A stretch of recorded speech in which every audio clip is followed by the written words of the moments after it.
నమస్తే నేను Chandana. Welcome to great Andhra top stories. AP ప్రజానీకం సహనానికి పరీక్ష. అపరిమిత అధికారం అనర్థం. బాబు ఏడాదిన్నర పాలనపై ఐవీఆర్ఎస్ సర్వే. విజయనగరంలో హీటెక్కిన లోకల్ ఫైట్. ఏపీ ప్రజల సహనానికి కూటమి సర్కార్ పరీక్ష పెడుతోంది. రెవెన్యూలో లేని సమస్యను సృష్టించడం, దానిపై ఎడతెగని నాంచివేత ధోరణి పాలకులపై తీవ్ర అసహనం, ఆగ్రహం కలిగిస్తోంది. బహుశా గతంలో ఏ ప్రభుత్వం ఇంతలా ఫ్రీ హోల్డ్పై నిర్లక్ష్యంగా వ్యవహరించి ఉండదని గ్రామీణ ప్రజానీకం తిట్టని తిట్టులేదు. కూటమి ప్రభుత్వం ఏర్పడగానే లక్షలాది ఎకరాలను వివిధ కారణాలతో నిషేధిత జాబితాలో ఉంచింది. వైసీపీ హయాంలో అసైన్డ్ భూములు భారీగా చేతులు మారాయని, అవినీతి జరిగిందంటూ ఫ్రీ హోల్డ్లో పడేశారు. ఒకవేళ అక్రమాలు ఏవైనా ఉంటే వాటిపై చర్యలు తీసుకోవడంలో ఎవరికి అభ్యంతరం ఉండదు. కానీ కూటమి సర్కార్ గ్రామీణ ప్రాంతాల్లో అసైన్డ్తో పాటు వివిధ రకాల ఇనాం, ఇతరత్రా భూముల్ని ఫ్రీ హోల్డ్లో పెట్టారు. దీంతో దశాబ్దాల తరబడి హక్కుదారులు కూడా తీవ్ర ఇబ్బందులు పడాల్సి వస్తోంది. రిజిస్ట్రేషన్లు ఆగిపోవడంతో అవసరాలకు విక్రయించాలనుకున్న వీలు కాని దుస్థితి. ప్రతి నెలకు ఒకసారి ఫ్రీ హోల్డ్ పొడిగిస్తూ ఏడాదిన్నరైనా ఎలాంటి పరిష్కారం చూపకపోవడం గమనార్హం. మరోవైపు పాలకుల మాటలు చూస్తే అబ్బో క్వాంటమ్ ఏవేవో చెప్తున్నారు. చేతులు చూస్తే నెలలు పోయి సంవత్సరాలు గడుస్తున్న రెవెన్యూ సమస్యలకు పరిష్కారం లభించడం లేదు. రైతులకు పట్టాదారు పాసు పుస్తకాలు దైవాధీనం అన్నట్టుగా తయారైంది. రెవెన్యూలో సమస్యల పరిష్కారం గతంలో కంటే అధ్వాన్నంగా తయారైందన్నది వాస్తవం. రెవెన్యూ అధికారుల్లో అవినీతి గురించి ఎంత తక్కువ చెప్పుకుంటే అంత మంచిది. పోనీ పనులైనా త్వరగా జరుగుతున్నాయా అంటే ఇప్పుడు ప్రతిదీ కూటమి నేతలకు చెప్పి అనుమతి తీసుకోవాల్సిన దయనీయ స్థితి. తాజాగా రెవెన్యూ ఉన్నతాధికారుల సమావేశంలో స్వయంగా CM Chandrababu free hold assign భూములపై ఇప్పటికే చాలా ఆలస్యమైందన్నారు. ఇక ఎదురు చూసే పరిస్థితి లేదన్నారు. నెలలో రెవెన్యూ సమస్యలన్నింటికీ పరిష్కారం చూపుతామని సంబంధిత అధికారులు చంద్రబాబుకు హామీ ఇచ్చారు. ఇలాంటి హామీలు ఏడాదిన్నరలో చాలాసార్లు ఇచ్చారు. సమస్య తమ వరకు వచ్చుంటే కష్ట నష్టాలేంటో పాలకులు, అధికారులకు తెలిసేవి. గ్రామీణ ప్రాంతాల్లో రైతులు, ఇతర ప్రజలకు సంబంధించినవి కావడంతో అడిగే నాదులే కరువయ్యారు.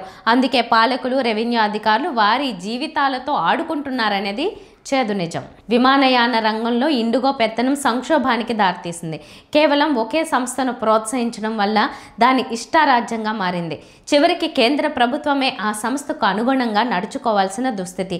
ఇండిగో సృష్టించిన సంక్షోభంతో దేశవ్యాప్తంగా కొత్త చర్చకు తెరలేచింది. ప్రజాస్వామ్య వ్యవస్థలో అపరిమిత అధికారం కట్టబెట్టడం, అలాగే అభివృద్ధి కేంద్రీకరణ ఏ వ్యవస్థకైనా మంచిది కాదనే హెచ్చరిక పంపాయనే చర్చకు తెరలేచింది. ఏపీ విషయానికి వస్తే 2019లో వైసీపీకి 151, 2024లో కూటమికి 164 అసెంబ్లీ సీట్లు దక్కాయి. అపరిమితమైన అధికారంతో పాలకులకు ఇష్టానుసారం ప్రవర్తించే పరిస్థితి తెచ్చాయంటున్నారు. ఏం చేసినా ప్రజామోదం ఉందనే అహంకార ధోరణితో నడుచుకోవడానికి పరిమితమైన అధికారమే కారణమని రాజకీయ విశ్లేషకులు విమర్శిస్తున్నారు. గతంలో 3 రాజధానుల్ని వైసీపీ ఎత్తుకోవడానికి అపరిమితమైన అధికారమే కారణమని అంటున్నారు.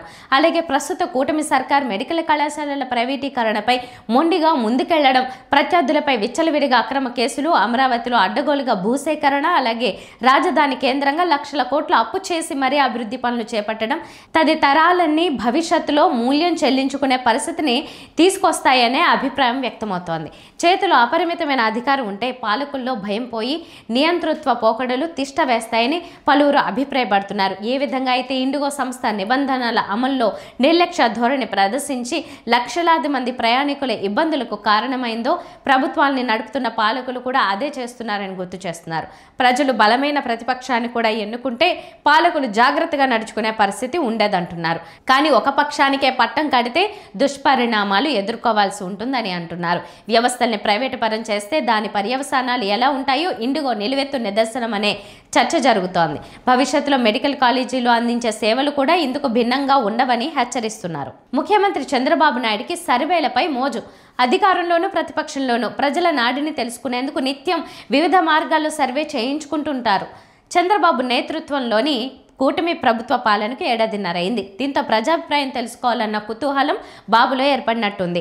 ఈ నేపథ్యంలో అసెంబ్లీ నియోజకవర్గాల వారీగా ప్రజాభిప్రాయం తెలుసుకునే పనిలో చంద్రబాబు ఉన్నారు.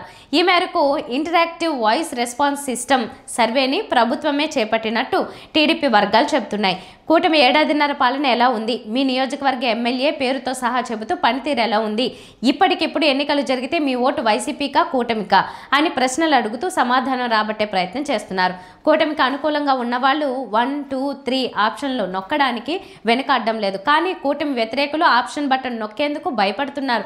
ఒకవేళ వ్యతిరేకులనే ఉద్దేశంతో సంక్షేమ పథకాల లబ్ధి రాకుండా చేస్తారనే భయం కూటమి వ్యతిరేకుల్లో వ్యక్తమవుతోంది. సర్వే ద్వారా ఫీడ్బ్యాక్ తీసుకుని తప్పొప్పుల్ని సరిదిద్దుకుంటుందేమో చూడాలి. ఇదిలా ఉండగా సర్వేపై ముఖ్యంగా గ్రామీణ ప్రాంతాల్లో పెద్ద ఎత్తున చర్చ జరుగుతోంది. విజయనగరం జిల్లాలో స్థానిక సంస్థల ఎన్నికలకు రంగం సిద్ధమవుతోంది. అధికార కూటమితో సై అంటే సై అనేందుకు ప్రతిపక్ష వైసీపీ సిద్ధంగా ఉంది.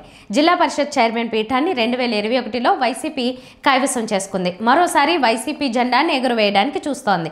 తాజాగా వైసీపీ నిర్వహించిన కీలక సమావేశంలో జిల్లా పరిషత్ చైర్మన్ మజ్జి శ్రీనివాసరావు కేడర్తో మాట్లాడుతూ జెడ్పీ పీఠం మళ్లీ వైసీపీదే అని స్పష్టం చేశారు. ఆ దిశగా అంతా కలిసికట్టుగా కృషి చేస్తే కూటమిని ఓడించవచ్చు అన్నారు. వచ్చే ఏడాదికి 2 ఏళ్ల పాలన పూర్తి అవుతుందని, అందువల్ల కూటమి చేసే ప్రజా వ్యతిరేక విధానాలను ప్రజల్లో ఉంచాలని కోరారు. ఆ విధంగా ఇప్పటి నుంచే ప్రజల్లో ఉంటూ వైసీపీ చేసిన మేలు, కూటమి ప్రభుత్వం వల్ల కలిగే ఇబ్బందులను ప్రజల్లో వివరించాలని ఆయన కోరారు. ఇదిలా ఉంటే వైసీపీ జిల్లా పరిషత్ ఎన్నికలతో పాటు మండల స్థాయిలో కూడా అధిక స్థానాలను గెలుచుకోవాలని చూస్తోంది. ఇవి వాటి టాప్ స్టోరీస్. మరిన్ని అప్డేట్స్తో కలుద్దాం. నమస్తే.